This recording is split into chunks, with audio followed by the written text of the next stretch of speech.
Good morning, Miss Shelley, and thank you very much for joining us for the live interview. Good morning, Pierre. Thanks for having me. So we're going to start at the very beginning. Can you tell us where you were born and when? Sure. I was born in New Jersey, Morristown, in 1969, um, And the specific date? February 8th. Um, and what brought you to Florida and Palm Um, Coast particularly? well, we first, my mother and father came to Palm Coast. My mom and dad traveled all over Florida to find a place that they liked the best. They had a conversion van and they drove all around Florida, and they decided on Palm Coast. And that was probably 30 years ago. So my family, my husband, my children, and I would come to Palm Coast to visit mom and dad. Um, as much as we could, vacations, and um, the kids loved coming to Florida, loved the beaches and the palm trees and the warmth. So we said when we retired, we made a plan that we'd want to come to Florida. So once the kids got out of high school, we all packed up and we moved to Palm Coast to be closer to mom and dad. That was what year? That was 2012 that we came. What was your profession up until then? I had two jobs in my whole entire life. My first job was working in my family's garden center and flower shop. Um, I would go after school and work at the flower shop, and then when I met my husband, he and I ran it for a few years.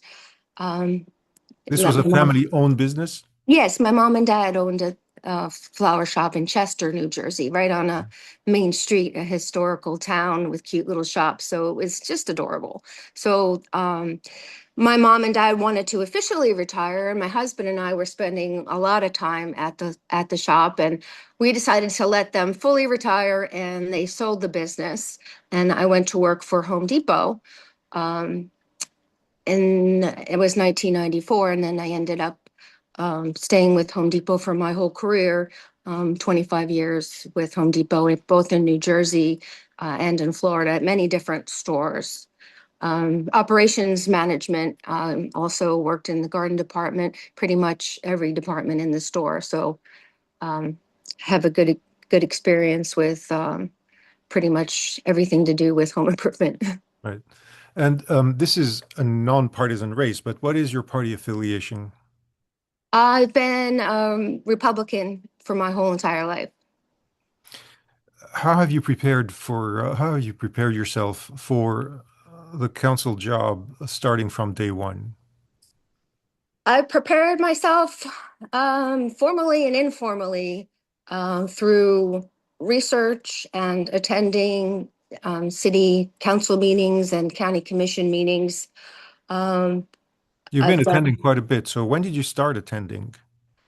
Well, it started when I was working. I worked 55-hour weeks, 11-hour days. So mostly I was working a lot. So I didn't really have time to get into the politics.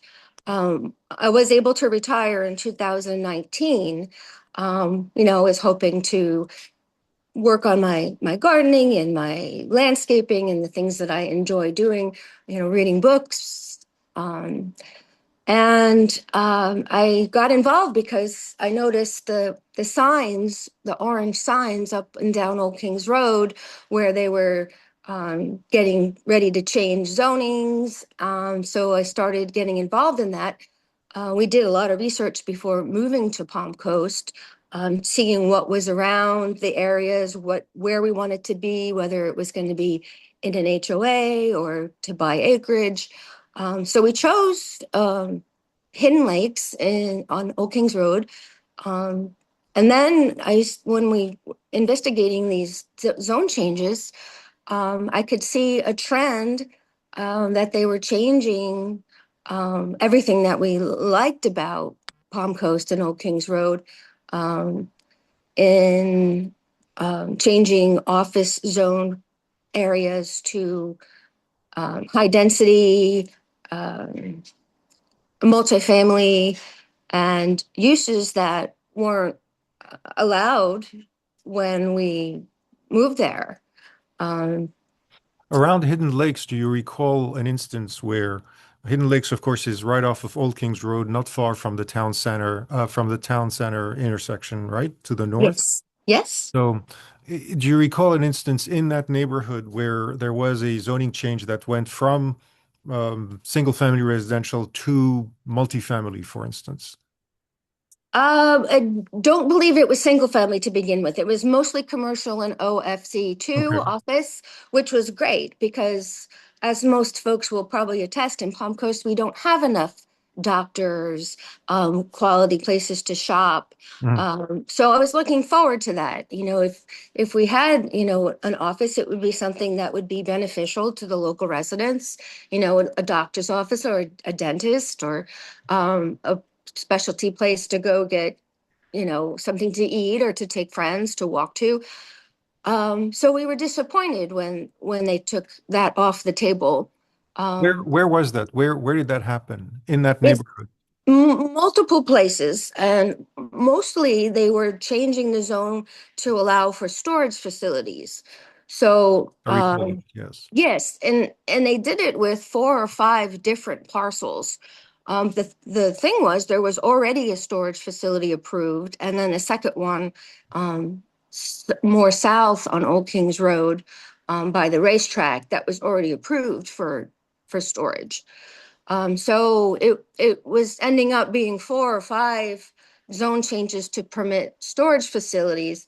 And we rallied the neighbors, and we didn't really want a big warehouse with folks coming and going. And from my experience with Home Depot, really, we had a lot of theft, and the theft would end up in the storage facilities. I was looking at the crime statistics, and it really didn't seem like a compatible use with the home and and Hidden Lake. So And in we fact, you sued on that. You filed suit over one storage facility, correct? eventually we did. We tried to reason with the city.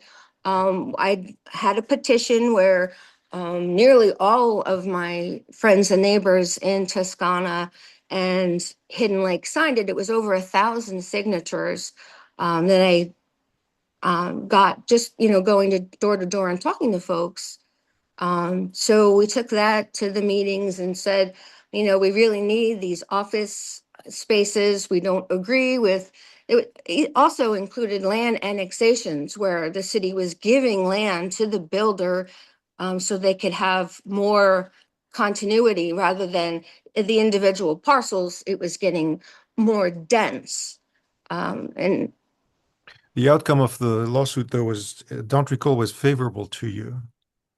It got to a point where I could have continued, but the costs were becoming prohibitive. And if we had lost, we would have to pay all of the opposing legal fees as well as our own. And nobody wins in a lawsuit except for the attorneys. So it ended up that they didn't put in that storage facility, the one that we were fighting, which was pretty much directly across from Toscana. And if you're familiar with Toscana, those homes are now about $800,000 and up. They're very beautiful community of upscale homes, but they do still have on the table apartment complex.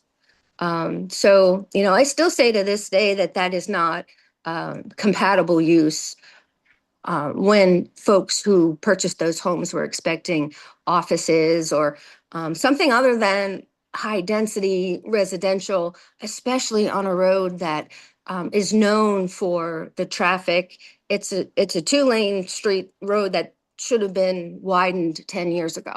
So that's a whole nother topic. Right. So we were talking about your method of work and research. Where is your focus on research? Do you rely on city documentation, speaking with city officials, city directors, and looking at their materials, or do you seek out outside materials to reach your conclusions? We have to do both because even though the city and the county have gotten a little bit better with providing information, even on their transparency dashboards, you still can't dive into, line level expenses. So I had to do both. I had to, get into the financial documents, reading through the entire packets for meetings. Sometimes, there were over 400 pages, Right. really trying to get involved with what was happening behind the scenes. And I have to say, it was a little frustrating because a lot of times it felt as though the things coming before the city council were already a done deal. And I remember thinking, back in the beginning, why is the city staff? It seems like they're working for the developers and not the residents of Palm Coast. For example, For example, the meetings that I was going to try to prevent the zone changes and the land annexations, I would quote the comprehensive plan and say that this is not going to be compatible with single family residential homes. Um, it could jeopardize the safety, health, and welfare of the local residents, either through traffic issues, um, the crime statistics for um, apartment complexes and storage facilities are vastly different than in a gated community. So I you're would you're go, you're right maybe about the gated communities. Obviously, they can control crime better, but generally speaking, we have the open subdivisions, and there isn't that much of a difference between apartment complex crime rates and subdivisions as a whole when you go by crime per thousand, for instance. Would you agree? if you're going by the number of people in the facility, yes. But if you look at the crime maps, which we had done, and look at the dots where the crime is occurring, they're centrally located in the densely populated areas. We had virtually no crime in Hidden Lakes or Toscana. Hidden Lakes is not gated, Toscana is. But yeah, we did that research too on the crime statistics for the apartments in town center and for storage facilities, and they are um, higher than single family homes. Can you tell us about a character flaw that you find challenging, and how do you overcome it? Sure, I could tell you plenty of character flaws. First is that I am transparent and honest. I wear my heart on my sleeve, um, you know, to a fault, because you're going to ask me a question, I'm going to tell you the truth. But that's a Um, quality. That's not a character flaw. You would agree, right? It's not. it That's a is quality. in politics, it's a character flaw because I'm not a politician, and politicians are notorious for doublespeak, and you're not going to get that from me. But again, I mean, that's not a flaw. I mean, most people would see this as a quality. But I'm talking about Okay. something that you might struggle with, something that might be something that you find challenging and Oh, you've dealt sure. with in your life. What would that be? Well, anybody who's watched me at the city council meetings, I struggle with anxiety. So sometimes my voice will shake, or my whole body will shake or tremble. It's not that I'm scared. It's not that I'm um, not wanting to be there. It's just my body's way of reacting to uncomfortable situation. So, everybody struggles with something. For me, it's anxiety. Um, I would hate to call your anxiety a character flaw. That's more of a, I mean, that's more of a personal difficulty, but nobody can be blamed for that. No, right. nobody can say, well, I need to work on that. It's not, if there is, when let's assume you're a council person, and you're sitting there, what would you imagine from looking back at your professional life? What would be the sort of things that might pose challenges to you in your relationships with your colleagues? Like, oh, well, I'd better not do this again, or that sort of thing, you know. Yeah. Well, 25 years in retail dealing with, all kinds of customer issues from folks screaming about, their problems with soup to nuts appliances or deliveries.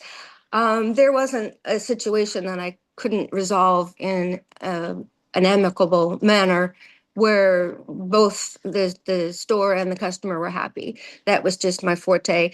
Because I'm used to dealing with diverse folks with different opinions, it just, for me, that is a strong point where I can listen and not be so set in my ways. I just like to hear others' opinions and take all of that into consideration before formulating an opinion. Um, you You know, see, it's you don't see changing your mind as a weakness, or do no, you? not at all, not at all, because nobody knows everything about a situation.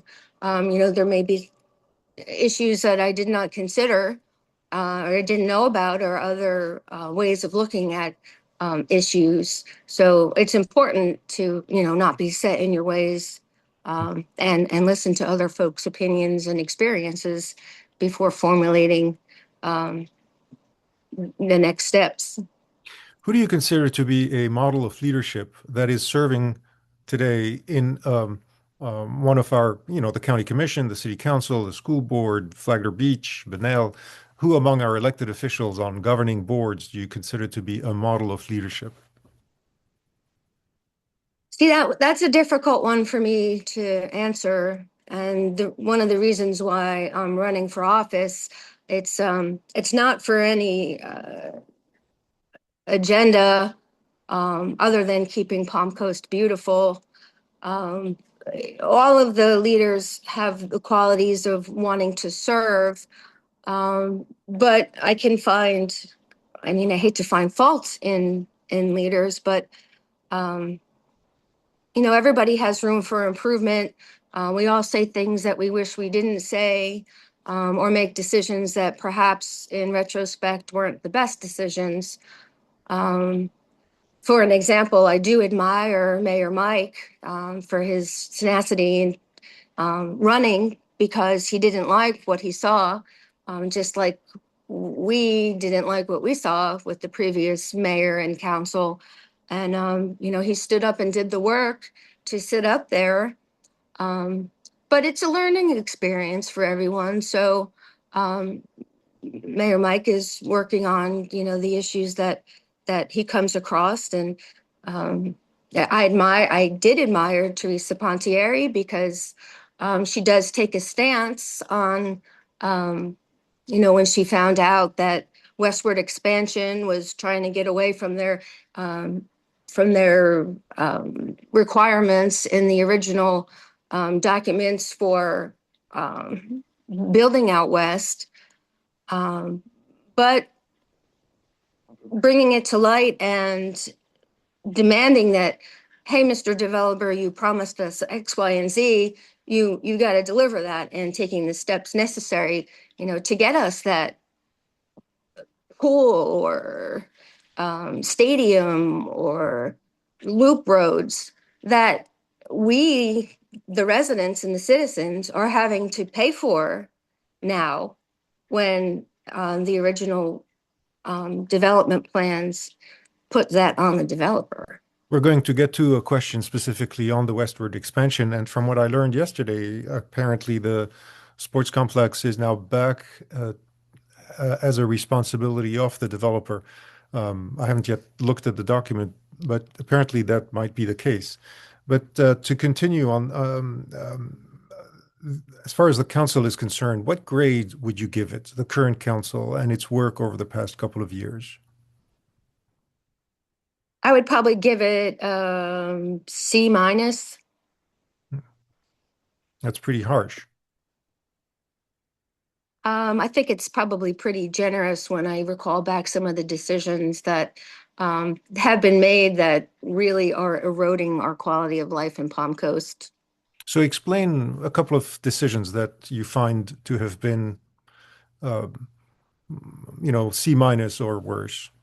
Yeah, well, the East section decision where the developer was looking for more density in the center of the east section, which folks probably know is a golf course community made up of beautiful homes that don't have a real issue with traffic because there's pretty much one way in and one way out. The homes in the east section usually are a higher price point because of their larger lots and, the golf course ambiance. Um, We're talking about the ICI development that went from yes. 58 to 71 homes, right? Yes, and that was an increase in density. And there was already a court decision where ICI had sued the city to get those 58 homes when originally it was, I want to say 20, 21 or 24. And they were allowed to do the 58. So going back for more density, um, and that's the thing that is the problem because I explained it as opening Pandora's box because Ms. Pontieri said she didn't want to vote to increase density, but yet she did. And then the folks that paid a premium price for their homes in the east section, they don't know what they're going to get. You, it could be a four-story apartment complex. You don't know, but in any No, event, not there. I don't think they can build a four-story apartment complex on that development. It has to be as designed, 71 homes or a maximum of 71 homes. But what do you think about the resolution that came to making sure that these homes are built by a nonprofit at cost in order to benefit professions such as firefighters, teachers, that sort of thing? I think the whole presentation was flawed because the first read to the second read was different without public notice that it was going to be a completely different um, option. The first read had nothing to do with donating property. Um, and there was no specifics about guaranteeing who was going to get those homes. There's no way to say we're going to give it just to firefighters because you can't do that. Um, and I'm not sure how they can go against a court order for 58 homes. Does it have to go back to court? Is that something that the city's gonna have to pay for? Um, it was just very surprising for me to see um, the council approve that when we know we have a density problem, we know we have a water problem, a traffic problem. Um, Just on the court order, just so that it's, I think for the listeners, so it's clear, I don't think that the court mandated 58. I think it opened the way to that entitlement, but it didn't say that you have to have 58. It just said your entitlement. In other words, it sided with ICI in terms of you do have a certain level of entitlements without setting a number. In other words, ICI said we want 58, and the court sided with it, but it didn't say you have to have 58.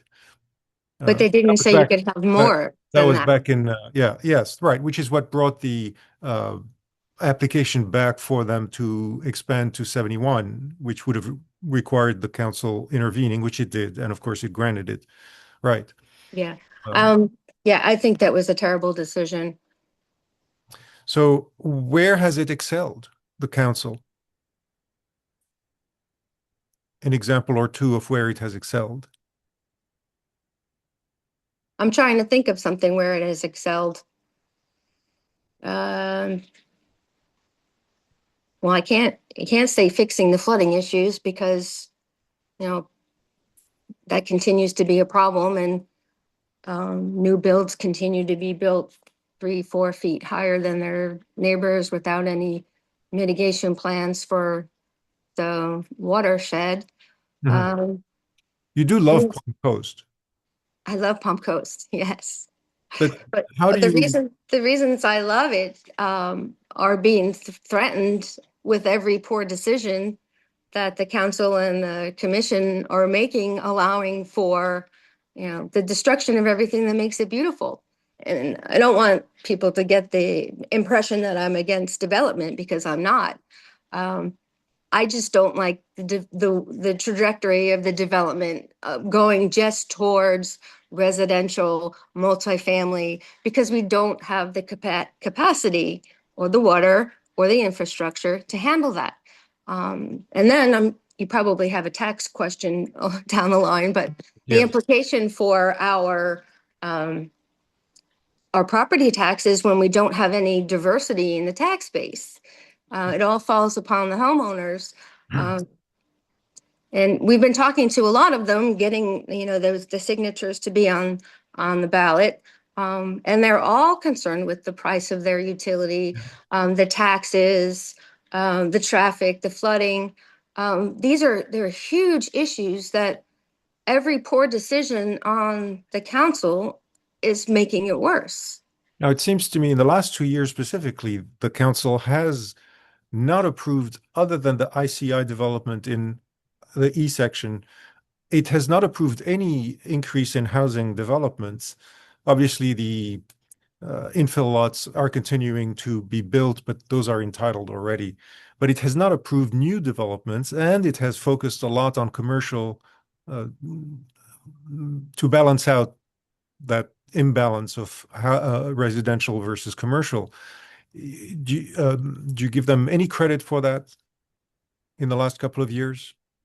I have to say that there's a lot behind the scenes that it's not going to the council where um, a plan will be approved, but then it doesn't get built as it was approved.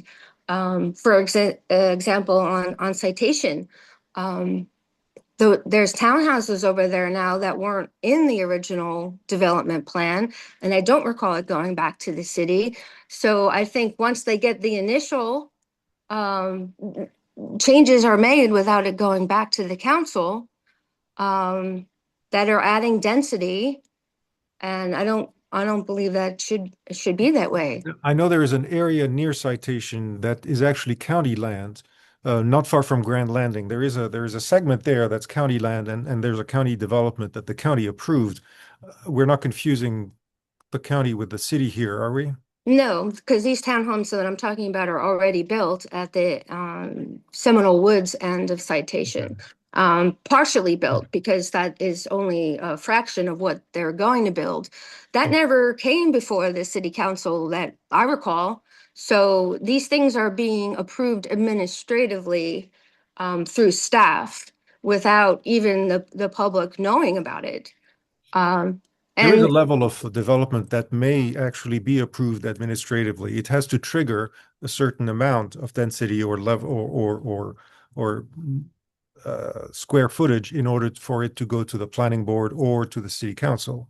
But you don't mind that, right? You don't see that as nefarious in any way.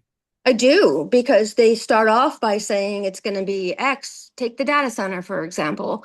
And if they need to hit 40,000, they have to go before planning board and city council. And they Mhm. say, oh, it's only going to be 39. But surprise, now it's going to be, three buildings at 39,000. I do believe it's nefarious. They have conceded that the claim of 100,000 square feet at the data center was um, well, it wasn't in, I wouldn't say inaccurate because their ultimate plan is to be in that range, but they have come back and said anything additional, we're going to have to go before the city council. I mean, they've conceded that. And the city council, of course, put in requirements that for any data center of any type, it has, no matter what the size, it has to go before the city council Mhm. from this point forward. So Which it, is why it's so important to have city council members that aren't going to allow development that is going to be harmful to the local residents, whether it's an increased electrical bills or increased water capacity that we don't have. Um, sometimes it just has to be a no, that no, we don't have the capacity to do that. And if you are going to, need to generate that much energy, then you put in your own infrastructure to support it. um, Give us your thoughts on Mayor Mike Norris. Would you see yourself as a check, a balance, or an ally of the mayor? But all three, definitely an ally because Mayor Mike is for the residents. And I consider myself grassroots candidate that's for the residents. The only reason I'm even running is to protect our home values. Um, for the first time ever since I've lived in Palm Coast, our home values have gone down. And that is not surprising when you look around and you see what's going on around us with these decisions to increase density. Um, they have they have real repercussions. But it's not particular to Palm Coast. There is a trend where housing has slowed down quite a bit and values have sort of leveled off, or in some communities declined a little bit. It's not particular to the city. Would you agree? Yes, I would definitely agree. In fact, it's all across Florida right now, which is why it's so important that we elect leaders who care about the beauty, the environment, the safety, the quality of life, the trees, the animals, the wetlands need to be protected. Yes, When no, I'm not disagreeing. What I'm saying is it fair to blame the city or the city council for this slowdown when it is much more of an economic effect that's taking place across the state, as you just said? I don't think it's a downturn in property values across the state. Some cities that have leadership that are um, advocates for protecting smart growth and quality of life and home values, those areas, home values are going up. So it's all relative to the decisions that are being made and the effects that come with those decisions. Have you had a chance to look at the strategic action plan or the goals that this council has set for itself? You mean 2050? The current, no, every year they have their current strategic action plan for, this council. I have. I don't have it in front of me. Is just off the top of your head, are there a couple of goals that you're aligned with? Yeah, diversifying the tax base to bring in light industry that would create quality jobs where folks could have careers. Industry that's not going to have negative effects on the health or the air or the water quality. Um, those are the kind of businesses that we need to bring to Palm Coast. But for too long, the focus has been growth at any cost, is what I call it. It just, no matter what harm comes from it, it seemed that the city employees in charge of development would go up before the city council and say, this is not going to harm, the public safety, health, or welfare without any corroborating substantial evidence to prove that. It almost seemed as though, like I said before, that they were working for the developers Other than rather than, economic development, any other goals that you're aligned with? yeah, bringing quality jobs, bringing diversity to the tax base, anything that they can do to prevent the destruction of wetlands, because that is our sponge that absorbs all the floodwaters and keeps our water filtered and clean. Um, what the county did with environmentally sensitive lands, ESL, we should be doing more of that in Palm Coast, because that's the kind of thing that would protect um, everything that makes Palm Coast beautiful in the way of nature and trees and quality of life. Obviously then you support their focus on the trail system, the that sort of quality of life approach to the city and so on, right? Yes, and most of the time with the trail systems, when I lived in Hidden Lakes, I used Lehigh Trail every day. It's beautiful. Folks haven't been down there. They should check it out. A lot of that comes from grant funding. Um, the Yeah. grant funding is going to go to somebody, so it might as well go to Palm Coast and help us, you know, bring more people here. We have so much opportunity to bring folks here, whether it's for our bike trails or for the ocean or um, so many other things that we could have to offer if we were helping those sorts of businesses succeed rather than um, you know, promenade where you can rent a building for the rest of your life and help enrich, town center CDD. You're opposed to the promenade? You're not supportive of the promenade? This is the we're talking about the large I think 240 unit apartment building and 65,000 square feet of commercial space downstairs and mixing that use, which was the original intent of town center. That should be opening up later this summer. You're not supportive of that project? I'm supportive of small business, and pretty much it's impossible in Palm Coast to have a small business where, you can buy a piece of property and open a business, um, whether it's by design or just, But the thought. that's a very vast statement you just made, that it's impossible for small businesses to thrive here. There's a ton of small businesses, including some that are moving into uh, the promenade. But I mean, you're not saying that there aren't any small businesses or small businesses can't make a go of it in town. They can make a go of it, but it's so difficult for them to do that because of how the city is set up. Our small business, our flower shop, we owned the property, so we had some say in our financial stability. We weren't locked into a lifetime of rent, a lifetime of CDD fees, making making the rich richer is what how I see it. It's just it's the globalization of of Florida, of Palm Coast, where you can't own anything without the government having a say in it. And I think that's wrong. The promenade, you see it that way? I do, because first of all, town center was supposed to be restaurants and places to listen to music and a venue for concerts and um, We have the stage.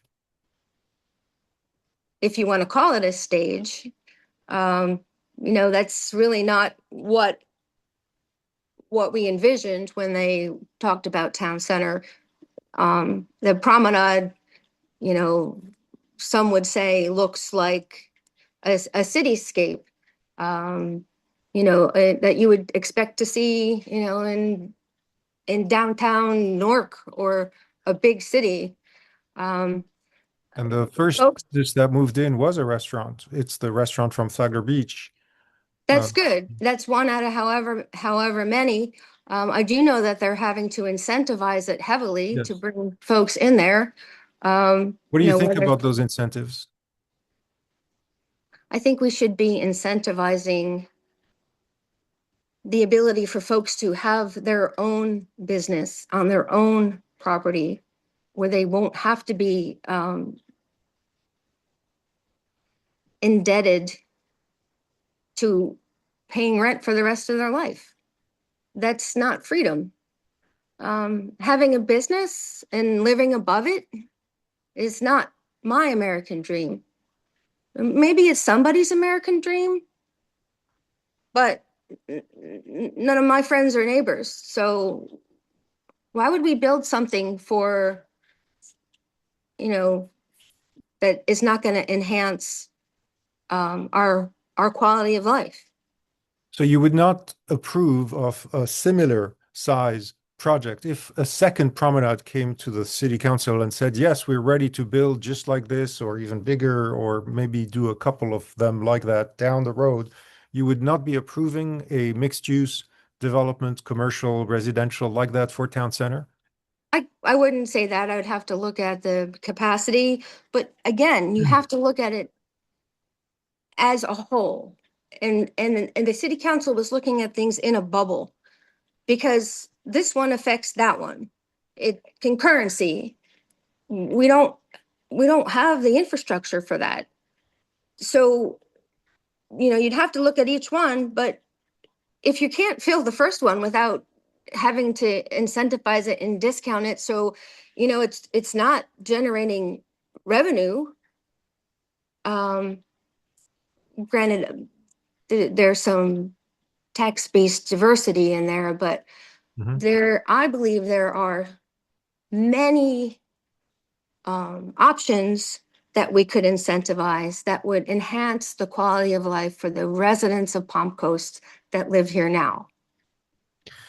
We are improving concurrency, right? Because the utility plan the city council approved is now building that capacity On the taxpayer dollar, on ratepayers, of course, yes.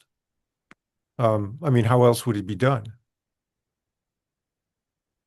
Oh, well, it would be done through impact fees and by the development themselves. impact fees are shouldering a share, a considerable share of the plan, but it's not just impact fees, it's also ratepayers. And impact fees are paid by the developers. So it's a combination of the two, with a bond sort of stretching out those payments in such a way that hopefully, if future residents move in, they will also be shouldering their share. And what if they don't move in? Then what Well, then, happens? if they don't move in, then we're in trouble, like we were in 2013, which is when rates went up in order to make sure that the bondholders get their share, Right. get their payments. So It's a there is that problem. risk. There's no question. But as it passed, are you supportive of that plan, the utility plan? The $320 million utility bond, we didn't have a choice because for years the developers weren't paying their fair share. And then they get the nerve to raise the utility fees, and then the Home Builders Association turns around and sues the city rather than saying, "Oh yeah, for years we perhaps didn't pay enough." Um, We're going to get there. yeah, that those bonds, we're going to be paying the interest on those bonds for until my grandchildren have children. To finish the question on the strategic action plan, I'm sorry that we're jumping around a bit. Sorry, it's my Would fault. you, are there a couple of goals that you're not in agreement with that the city is pursuing today? Yeah, because we have such issues in Palm Coast with infrastructure, with traffic, um, with our water, westward expansion should be on the back burner until we can fix what's wrong with Palm Coast 1.0.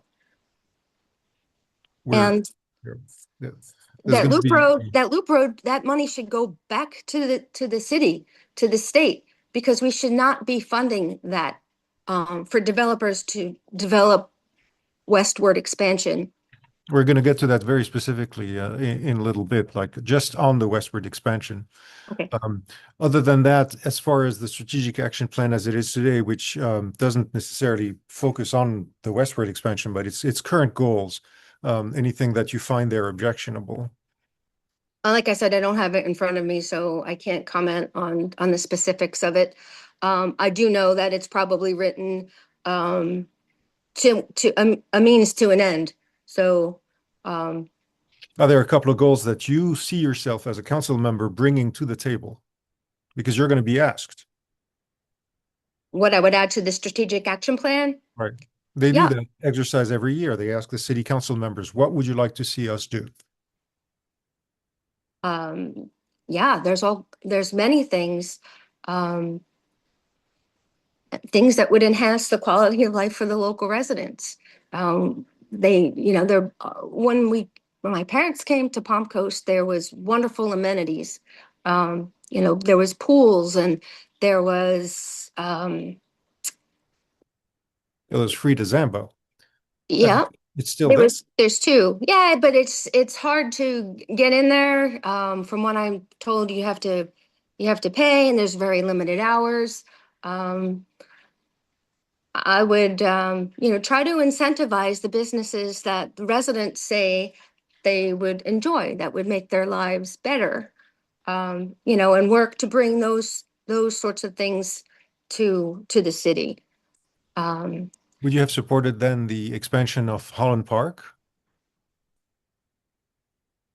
well, that's a tough question because that we all know what a debacle that was as far as the what it ended up costing. Um, it's tough because we spent time there with my grandkids and my daughter, and we did some talking to folks there, and a lot of the folks weren't from Palm Coast. It's such a big expense that it draws folks from all over Florida Isn't to that come. good? Yeah, I guess it's good if Because they're hanging out it's in town. They're, spending their money here and um, helping your local businesses. yeah, yeah, I suppose it has good sides as well.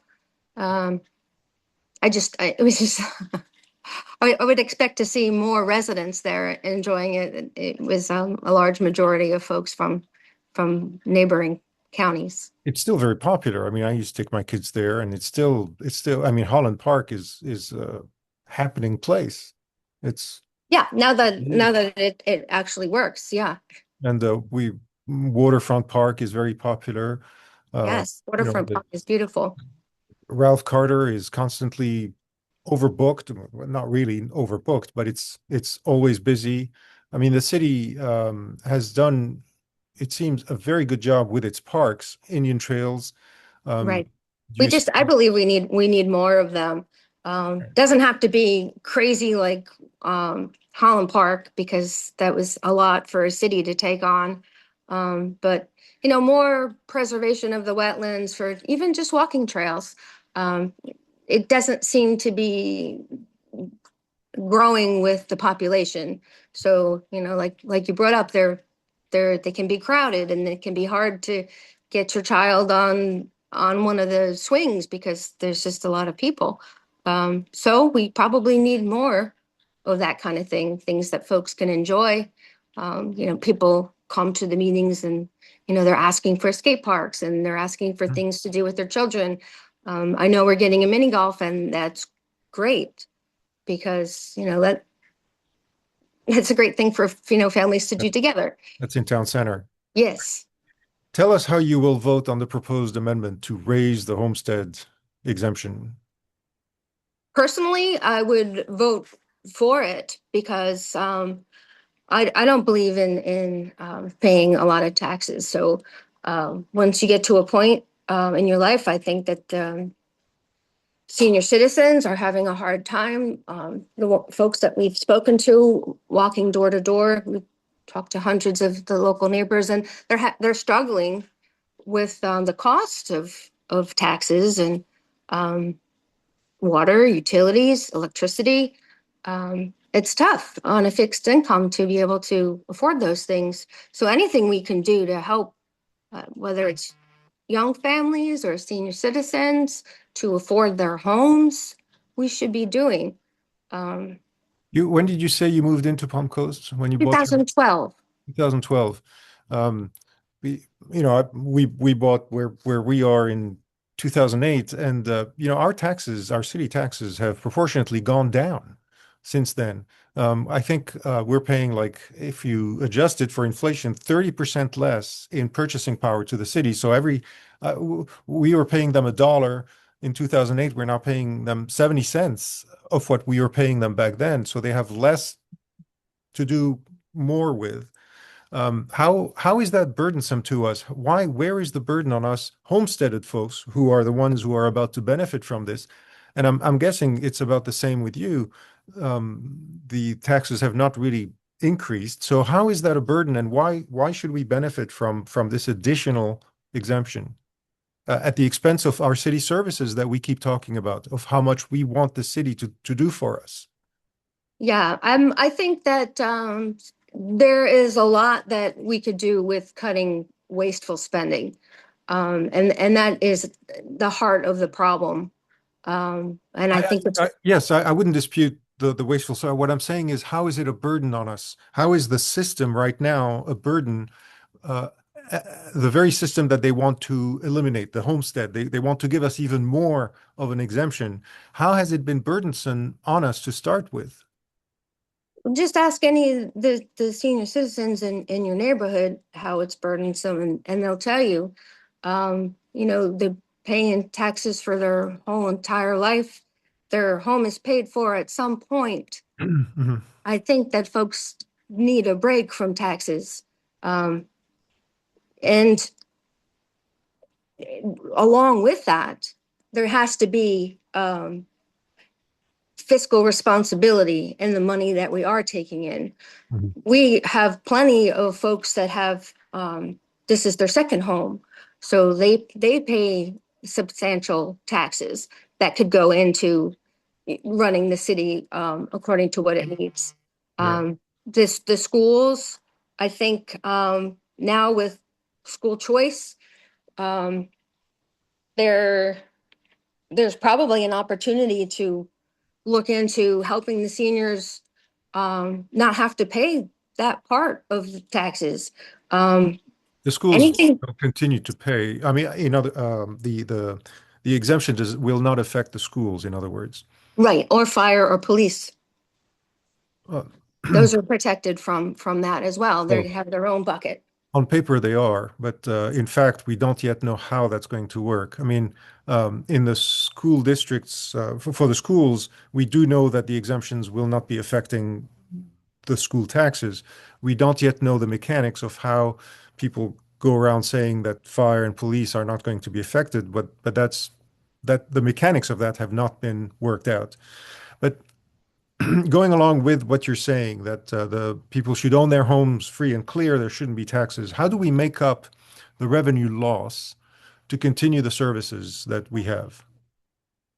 I think that there we just have to be good stewards of the tax money that we're getting from folks who do have it as a second home, um, and diversifying the tax base so the burden's not falling just on residential taxes. Um, Do you see there's a a need to make up that revenue at all? with additional taxes someplace else, probably not. Taxes and fees, that's right. Yes. No, with digging into the P&Ls and the financial documents, seeing how the city and the county budget has bloated since COVID, um, I think that there is a very happy medium, and we could, with good fiscal responsible management of the city and the county, that you can eliminate taxes for um, homestead. Well, not eliminate, but I'm close give to it. Yeah. close to, and still tax the folks who have second homes or beach houses, and still have enough funds to run a city um, in a manner that is beneficial to the residents. I think it's Without without possible. without making up the funds in other ways. Yes. Are there a couple of examples as a council member that you would say, here's where we can cut? For example, the county commission, as you saw, they eliminated adult daycare, right? That was one program that they eliminated recently. It was in the range of 100, $120,000. It was not that substantial, but still they eliminated it. Is there anything programmatic that you see in the city that you would say, here and here we can eliminate that and begin to take care of what would be an eventual deficit of 10, 15, maybe more $1 million if this amendment passes? It would be up to the city council as a group. I would rely heavily on the residents for their input to see what they find beneficial, um, if they are getting a bang for our buck in these programs that we are spending money on. Well, what Uh, would you suggest? What cuts would you suggest? um, well, there's a lot of spending for um, I'm trying to think of the initials for tourism. For tourism, In the city? well, maybe I'm thinking of the county. The TDO. Um, The TDC, the Tourist Development Council, is a county board, and it collects the tax, the sales tax for tourism. But that's very separate from the city. The city actually benefits on occasion with grants from the TDC, but it has nothing to do with tourism policy or taxation. Yeah, and I think maybe there needs to be more collaboration there between the city and the county. A lot of times it seems as though Palm Coast is getting the short end of the stick um, as far as the taxes that we give to the county and what we get back from them. I'd like to see more collaboration and looking into what may be duplication of services. So, maybe some things can be combined and, be able to save those dollars for things that could actually benefit the residents. One of the ways you've brought attention to yourself at the council meetings when you speak often is by talking about the waste and the um, um, you know you often talk about waste, but I'd like to hear an example of what you mean in the city government by waste, Um, beyond the words. it's just I'd have to go through the expense journals with you. And I hate to call out specific groups because I don't want, anybody to think that I'm against a certain group, but there's a lot of um, there's a lot of unnecessary spending that I don't think is benefiting the residents of Palm Coast. I'm going to leave it at that. Just Um, but give us one example, just one. And we'll drop it. Just one example. uh, um, And I'm going to tell you why I keep pressing on that question because okay. I often hear, like we're wasting money and all this. But when I sort of press the question and I say, well, I'd love to hear an example, people do have difficulties coming up with it. And I think it's important to sort of close the gap between assumptions that there is waste and the reality if there is waste. And because we have to be responsible about it. We can't just criticize irresponsibly and say, there's waste and all this and create this atmosphere all around us of, well, government is just terrible without showing an example or two of what we mean. Right. Because then we kind of lose credibility and at the same time hurt what is helping us maintain our quality of life. So along those, Yes. I'm just asking you, like, give us an example. Um, okay, here's an example. Actually, I probably have it here. The packet for the upcoming, it's a county meeting, but it it's got expenses for lobbyists for one thing. I don't know if the city also has a budget for lobbyists, but Yes, it has. It's not very big. It does have, I think, if I'm remembering correctly, it might be 100, might be in the range of $100,000. But it's always had a lobbyist. And the county has, Flagler Beach has, Bunnell has. yeah. But those are small amounts, and Well, I think this one is 60 is in the range of $60,000 or more. There's lots of contracts in there that I go, what is this? What is this benefit for the local residents in some of these nonprofit partnerships? There's oodles of them, scores, stats of um, public-private partnerships. And there's really no way for residents to know what the benefit is to the local residents from these expenditures. there are oodles of public-private partnerships in the city. Yes, Like, is does one come to mind? a couple come to mind, but again, I don't want to call them out. they're okay. They're getting our benefits. They're getting our tax dollars if they're there. So you should feel free to call them out. It's Yeah, it just it's tough to do it from this position. I mean, okay. the chips will fall where they may. Whether I get elected or not Okay. is really not important to me because my life will go on. I'm the reason I'm running is to try to keep Palm Coast beautiful and to, make it fiscally responsible because that's just at the core of my being. Um, So you you may know, have answered this question already because you don't see the necessity of compensating for the loss in revenue should that amendment pass. But the next question was going to be, where do you stand on um, increasing the sales tax? The county has discussed on occasion in the last few years increasing the sales tax by half a penny. They have that authority. They can do it by a 4-1 vote tomorrow. But where would you stand on it, especially in relation to if the amendment passes?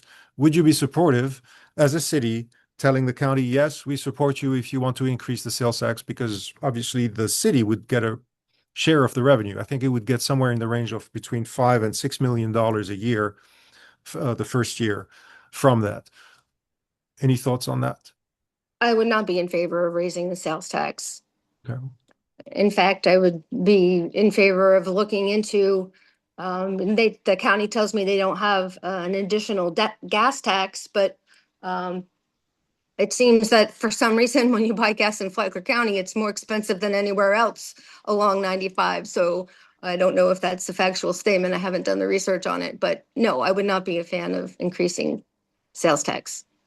And the utility franchise fee and the public service tax, those two fees and taxes that have been discussed by the city council several times since 2012, they would also raise a substantial amount of money in the several millions of dollars each if they were to be approved. That might come back before you if you're elected. Would you consider those? To be levied on homeowners? Yes, they would be levied on your utility bill. Absolutely not. Our utility bills are too expensive to begin with. Um, the problem is where they've been incentivizing development and giving them Hmm. breaks on these fees. That Uh, is exercise in insanity I because they are the ones that should be paying these fees to increase utilities. Um, well, I mean, no one is paying those fees right now. No, no one is. They're not on the books. So no, you're it, talking about a separate fee? yeah, no, the utility franchise fee or the public service tax would potential. Flagler Beach has them, Bunnell has them. Most cities in the state have them. Palm Coast does not, but it has discussed possibly having them. But it's the public has really decisively rejected them every time. Mhm. Um, and the reason the question comes up is again in the context of the amendment. If the amendment passes and you lose that revenue, would you approve fees like this or taxes like this to make up some of the revenue? Or incidentally, the data center is getting a very good deal by not having to pay these fees because the data center is going to be, like the hospitals, one of the largest users of electricity. And by not having those fees on the books, they will be getting a very good deal because they'll be saving a lot of money. If they were in Flagler Beach, they would have had to pay those fees, but not in Palm Coast. And the question again is, would you not favor one or two of these fees as a new source of revenue? But you said no. Well, I would consider them if the homestead tax went through and there was a point in the future after, cutting out some things that the council decided were not providing bang for the buck and there was still a shortfall. Um, I would consider them for new businesses. I would not want to put any more burden on the residents. It would not be legal to do either or. That's the problem. It would have to be a universal approach. So all customers would have to be levied. You couldn't like Yeah. do breakouts. Yeah, that's a tough question. I would have to cross that bridge if we got to it. I don't think it would be necessary with good financial management of the city. So the next question is about growth, and it was going to be, you've to a large extent you've answered the question, but just let's ask it directly. With the increase in like 16,000 people between 2020 and 2025, how would you evaluate the quality of the growth that we have experienced, the quality of development that we've experienced in the last few years, and what sort of land use would you oppose going forward? Well, I would rate the quality of growth very unfavorably because we didn't plan for the infrastructure for that growth. We didn't do the road widenings for that growth. Um, we didn't do the wastewater capacity for that growth. Um, so, like I've said to the city council way back in 2021, you're putting the cart before the horse. Bringing all this growth here without a plan in place Would is not smart growth. would you have voted for the utility plan last June? Which plan was that? The utility plan we discussed just a little bit ago, the $320 million bond Oh, plus the other associated dollars that basically add up to almost 600 million in investments for the next several years to improve the infrastructure. I think it was such a long time coming that it wasn't an option at this point. I think it could have been planned better. I think there was probably opportunities to get that money from other means, whether it was through grants or through um, development, trying to get development to have a part in that financial burden. Um, I don't think it was an option though, because they're under a, what is it? The Consent. consent order Yeah, the from the consent state, yes. order. So it wasn't an option. So you would have voted yes. We have to. We can't, otherwise we're not going to have any wastewater capacity. With that in mind, do you see improving development means ahead now that they've passed this plan? Is the growth ahead, more manageable and allowable? In other words, what development plans, if it were to come before you, would you object to, and what development plan would you approve of? Again, and to kind of simplify answer, if I'd be for development that enhances the life of the current residents. If it's going to put burdens on our infrastructure, our roads, our traffic, our flooding, I would not be for it. Um, it's tough because the developers are pushing so hard to build on every square inch of Florida. And if we do that, we will not have enough water. We'll flood. It just can't be done. Um, What so typical development improves the lives of residents? quality retail, light industrial, we're bringing 50, 100, 200 jobs that are career jobs, where our children can stay and work and have a career, um, industry that doesn't pollute, um, quality retail Mhm. that we miss from the homes that we came from, whether it's Sprouts or Trader Joe's, and um, like it or not, we're getting a second Walmart rather than, a nice quality Whole Foods store. But they don't want to come here. And I think that's a problem. Not yet. Well, um, one of the reasons that they don't come here is density, a lack of density. That's a sort of marketing 101. They look at the density of an area, and if it doesn't have this level of density, then they're not going to come. So that kind of ties into the next part of that question, which is, would you just oppose additional apartment complexes? Well, you can't oppose them if they're already zoned for that. Um, Although if you don't have the infrastructure, if you don't have, if it's going to trigger, traffic, if it's going to, we're not going to have sufficient water, then you could say no to a development that's going to stress our infrastructure. Mhm. So no, I think we have too many apartment complexes at this point. Um, just when you drive to Flagler Beach, you look to your left, it's immense.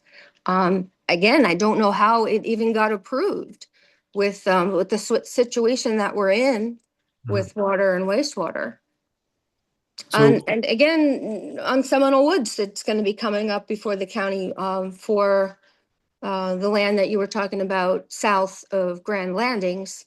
Same thing. They want to put in multifamily um, housing with retail. Um,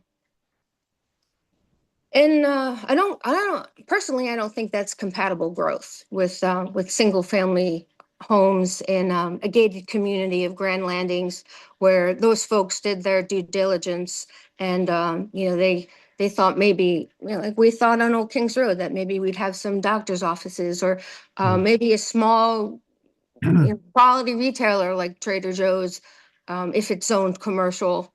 Um, the density is the issue. Um, and if you doubt it, then just look around at the accidents, at the deaths that are happening now that didn't happen 5 years ago. Um, we didn't have that kind of problem with drag racing and illegal modified mufflers keeping folks up at 2 o'clock in the morning. We didn't have a problem with graffiti on our signs and on our buildings. So um, density is not the answer. all right. The Flagler Home Builders Association is suing the city. You're familiar with the lawsuit. You've mentioned it. Let's assume that's over impact fees. They consider the increase in impact fees that took place to be beyond what the law has had stated, and they say that the city has not justified extraordinary circumstances that would justify the doubling of the impact fees going to beyond 100% of what they were. Um, if you were a witness in that case, on whose side would you be? I would definitely be on the side of the city, because we need those impact fees. It's no secret that our infrastructure needs help. It's no secret that the density is causing issues, whether it's with water capacity, whether it's with flooding. Um, you know, they Well, need. the case is not about density here. In this case, the case is just about impact fees and whether the city justified its extraordinary circumstances to Yeah, impose the much higher level of impact fees that it did. right. And you agree you agree with the extraordinary circumstances? Yes, I do. I do. We need them to pay their fair share of impact fees. I think for too long, um, they weren't raised. Um, and if the city can, the city is claiming those circumstances because they exist. Well, And yes, the city's claiming that they existed and or exist still, and the HBA is saying that, well, no, your calculations are wrong. I mean, that's what the judge is going to have to decide is whose side, right. who is correct. Yeah, and that'll be up to the judge to decide. But in any event, I think that growth should pay for growth. The West Side. So we're on to the West Side question, and the planning board, I think this coming week, is going to be considering the master plan development. Have you had a chance to see the master plan development in its latest form for the West Side? In his latest form, if it's changed from the first developers meeting that they did at the community center. Um, I think it has changed since. There's been amendments, and one of them, from what I learned, was that the developer is going to assume the cost of the sports complex now. but there are still other issues remaining as far as the city is concerned. Um, and I was curious if, just from your understanding of the MPD, the master plan development, if you are supportive or if you oppose the MPD and the idea of expanding west. Um, I think that it deserves thoughtful planning. Don't think it's something we should rush into. Again, I have a big issue with that loop road being funded by taxpayers. I think we need to square that away first. That's got to be part of the negotiations. Um, we have to have a commitment about the history of the brick road. Um, I think it deserves more thoughtful consideration before we rush into anything. Um, the sports stadium was one thing. What about the pool? That was another thing. All of the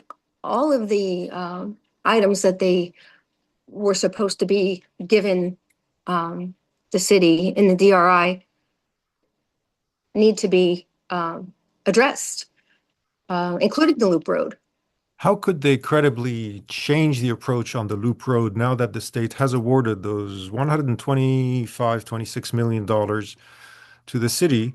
The city has awarded the contract. The loop road is under construction. How could they go back and say to the developer, we got all this money, but no, you need to do it? They would have to make concessions somewhere else. They could give us that value of what we spent that they should have spent in a beautiful pool for the residents to use.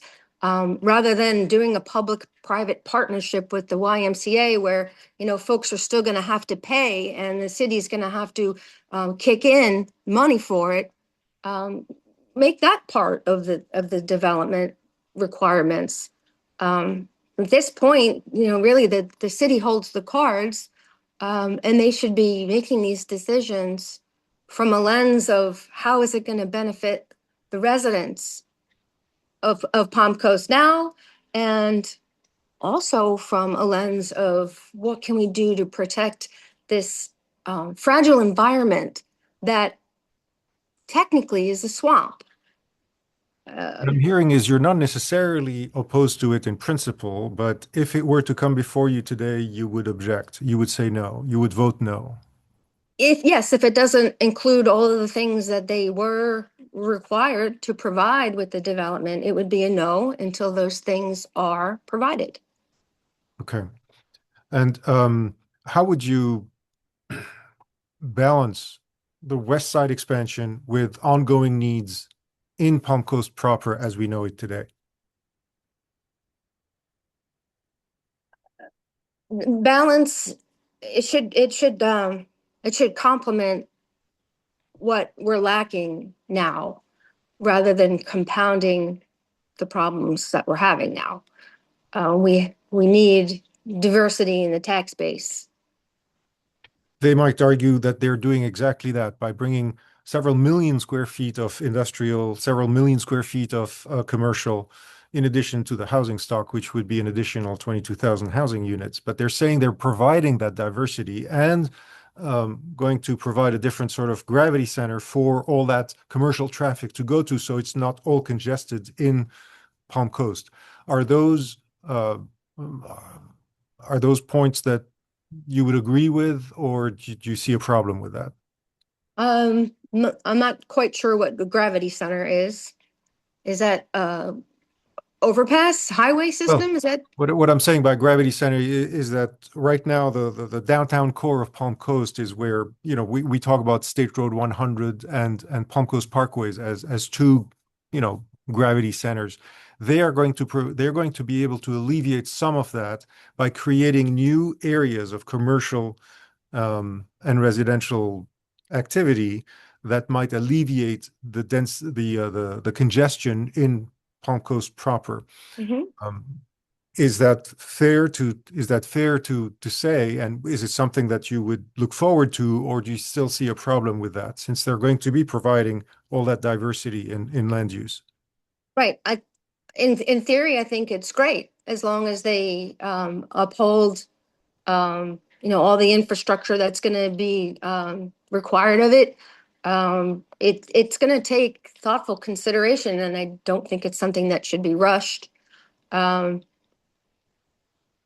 it's a blank slate right now, and I think it's really important that our city leaders think about all the implications for what that growth will look like, in the next decades. Um, They've, are you okay with the way the city has been deliberating over this? um, yeah, for the most part, because it really only Ms. Pontieri took the time to read the DRI to see what the developers were, what they had committed to. Um, I'm glad to hear that at least that we may get a stadium out of it, but um, I think that they need to deliver on all of those promises that were in that DRI, and that any development takes into consideration all the things that we mentioned with the wetlands and its headwaters. There's a lot there that's beneficial for quality of life, for again, preventing flooding and filtering the water, and um, that needs to be preserved in some form or fashion with any expansion out west. What about traffic? And we're back into our Palm Coast today here. What's your solution to traffic issues, which are always a top concern among residents? Well, and it's tough because for me, the traffic issue is State Road 100, and it's a state road. Um, but I never could understand why development would be allowed to um, come in and not at least have the turn lanes in place. Um, the turn lanes, they're working on it now, and then Yeah. again, we have to coordinate with the state to get that, but they need to be longer, and they should be required um, before the business opens up. Um, I don't agree with giving concessions um, to bring more development, whether it's in parking places, spaces. Um, it's a problem at Planet Fitness, at Airport Commons. There's not enough parking places. Hmm. Um, and it's dangerous because, it's hard to get in and out. Um, so the solution the solution is to not permit it in the first place. Um, there's things that I would love to bring to the city council and say, this is an issue. What do you think? Can we get consensus to fix it? Whether it's curbing that sticks out so you can't cut the turn safely, whether it's, we need a turn lane so folks don't get rear-ended. Um, these are things that I've been working on since 2021, requesting signs that say, hey, there's a road coming up. Give us a sign that says that there's a left turn coming up. So when traffic comes, they may expect a car to be turning into a road. Um, it's just basic common sense that you put in the turn lanes and the traffic devices before the development order is closed. Are you supportive of the traffic improvements that the city is conducting and has sort of just finished in town center at Old Kings and Town Center Boulevard and Royal Palms Parkway? How can anybody be satisfied with that? It's going backwards. When I lived in Hidden Lakes, we were so happy when we got a traffic light because we would hear the crashes from my home when folks ran the stop sign. And you don't forget the sound of metal on metal crashes like that. And I hate to say it, but someone's going to lose their life there. And three-way stop instead of a traffic light. it's going backwards, in my opinion. Um, Hmm. it must be a temporary fix to They do something have, that yes, they do have a long-term plan for that area, but then we come back to the question of funding, both state and local, which right now is not in place. And when we talk about amendment, the housing, the homestead amendment, that'll make it even tougher for the city to get to the point where it might do a longer term fix. it shouldn't be on the city. That Old Kings Mm. Road is a vital north-south corridor. And I can't even tell you how many times when there's accidents on I-95 that it becomes an interstate. When folks get off I-95 and they come up Old Kings Road to miss the accident for some reason, it's it's very common to have crashes Mhm. in those three exits in Palm Coast. It needs to be funded through FDOT. And here's the rub. They send we pay to send lobbyists big money to go to Tallahassee, but they're they're lobbying for things that aren't making quality of life for Palm Coast residents better. We spend money to do surveys to ask residents what is important to them. And then we disregard their answer and pay lobbyists to go lobby for westward expansion. It's crazy. I know why we do it. It's all about the money. It always is. But I don't agree with it. And that's why I'm running because I want I want to be the voice for the residents of Palm Coast who put their life savings into our homes here that were meant to be our forever homes. And then poor decisions affect our quality of life in a negative way. And all anyone can say is, well, just move. Mm. And for me, that's not an option. I could just move because my home is paid for. I could go anywhere, but I just built my home here because I love Palm Coast, and my mom and dad love Palm Coast, and my children and my grandchildren love Palm Coast.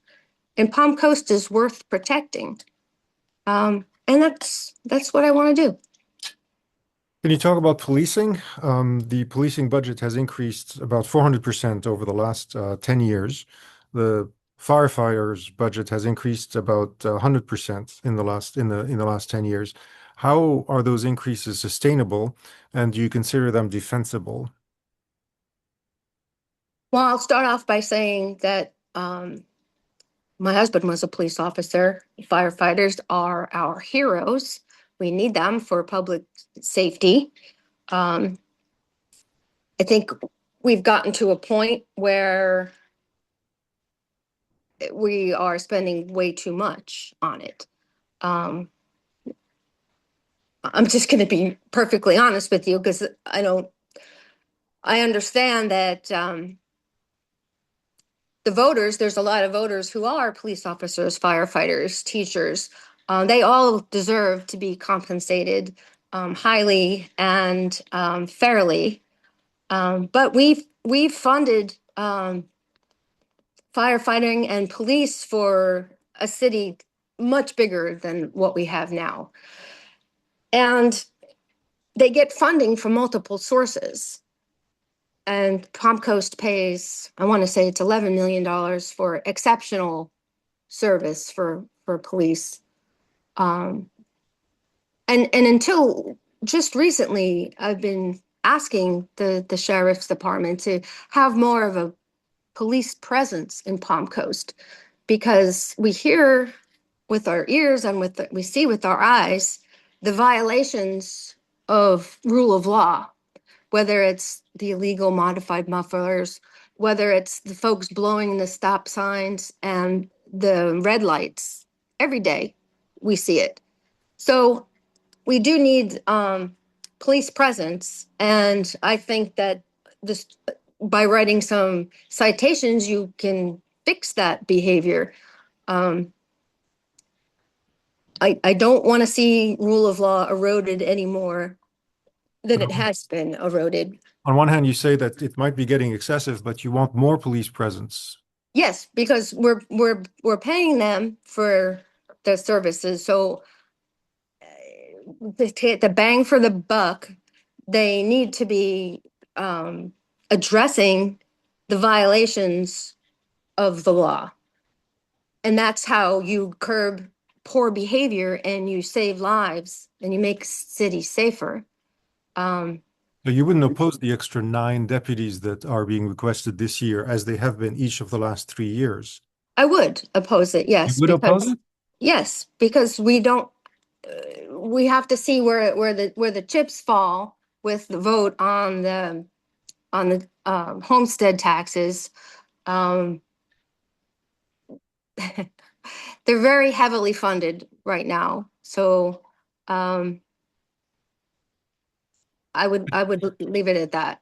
But yet you want more police presence. Yes, because they're hired, they're here. They just need to be writing tickets and curtailing the lawbreakers. We, Because that's the only way you're going to get a change in poor behavior how do you is explain the very low crime rate? I mean, surely they must be doing something right, since the crime rate is very, very low. I don't believe the crime rate is very low. You don't believe in the numbers that were being presented? No, I believe that the numbers are skewed. You can there was just a shooting in Flagler Beach. I mean, we don't normally have shootings and um, deaths by vehicle of pedestrians. So We've something's going on there that needs to be addressed, and I don't think hiring more deputies is the answer. We just need, go ahead. we've always had, there's always been traffic accidents. There's always been pedestrians. Unfortunately, Florida ranks very high in pedestrian deaths. Um, there's been the occasional shooting, even in Flagler Beach. I mean, uh, going back many years, I can remember covering trials in 2012 about a ridiculous shooting where a person lost his life. And Yes, I, I mean, and then a woman too at the gas uh, station. I remember that one as well. so But that has been part of life, but it hasn't been a very intense part of life. In other words, the level of violence has not been very high, it's and increasing though. I can, but the mm, numbers don't show that. well, then I think there may be a problem with the numbers because I'm going to believe my lying eyes. Okay. Well, I mean, we're not there present at every incident, right? We do have impressions. We have like anecdotal impressions and all of that, but I mean, at some When my point light we is have to rely. green, when my light is green and someone's flying through on the red light on the other side, that and it happens 10 times a day. It needs to be addressed. I mean, there's no excuse for lawlessness. And that's what our sheriff's deputies need to be doing is even if it's me, that's fine. Give out some Right. citations and hold these people accountable for stealing our peaceful enjoyment of our city. It's not okay. So our last question is the legal question. If you've ever been charged with a felony or a misdemeanor anywhere in Flagler, Florida, the United States, other than a speeding ticket, although you probably would like speeding tickets to be included in that question, Yeah, or well, faced an sometimes I invest speed, and then I'm not exempt from doing that. But and I right. would expect a ticket if I get caught doing it. Or if you faced any civil action other than a divorce, any of those things, any of those issues? No, I have no criminal history at all. Um, I was sued by a developer, but it didn't go anywhere because there was nothing to it. Um, Was that here? mhm. It was in Palm Coast? What was that? Yeah, What happened there? you could look it up. Just the developer didn't want to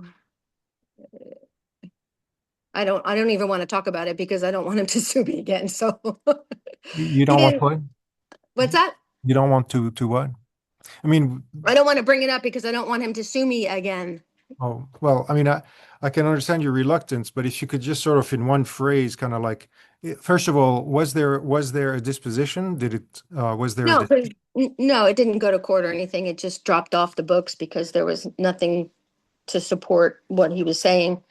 Um, so it was and, just and it was nothing. It like a is in the record, though. If you look it up, you'll probably see it in the but Flagler if County courts. but if you could just summarize like it was a land dispute or what was the nature of the dispute? Just very quick. When an HOA turns over from the builder to the Mhm. homeowners, um, typically you would do some sort of inspection to make sure everything's up to par. Yeah. Um, in my development, we didn't feel that it was. There was, things that didn't work and things that were broken and lights that were rusted. So, I didn't think that was right, and I voiced my opinion, and he felt that it was detrimental to his name. Um, It was so, like a defamation suit that they yeah, filed against you? yep, tried Oh, to, and tried to, but there's in the United States of America, there's free speech, so it just well, up to was, a point. yeah. Up to a point. Well, Obviously, we can't defame people. no, it was just stating the facts. All right. Um, and this was what year roughly? Oh, I don't know, 2015 maybe. I'd have Okay. to look it up. You can look it up on And Flagler then Sheriff. professionally, you've never been demoted or disciplined in a No, professional way or anything no. like this. And imagine that 25 years in retail and not having one issue. Yes, that's pretty Yeah, it's crazy. remarkable. But, I'm a problem solver and I'm a people person. And I'm fiscally responsible. I don't have any debt. I'm unlike some of the folks running for city council because you can have pending criminal cases against you and still run. You don't even have to Pending, own a home. there are people who are running who have pending criminal issues Hmm. right now. There's people running who say they live in a house and they don't actually live there. Who But among our candidates have a pending criminal issue? I would suggest you look it up. I think I will. And I think that most, voters should take the time and look into the candidates and, see who's backing them, see who's giving them um, contributions to their campaign. Is it the developers? Is it the realtors? Um, you Yeah. know, are they Oh, going to be puppets for building every square inch of Palm Coast? Are they going to be making decisions to protect public health and safety? all right. Well, before we start verging into, campaign talk, I want to thank you very much for the time you took, Miss Shelley, and You're the welcome. detailed answers. And best of luck in the weeks ahead. Thank you. I'm going So, to need it, but that's okay. so We'll thank you see what very much. happens. Thank Thank you, you very Peter. much. Take See. care.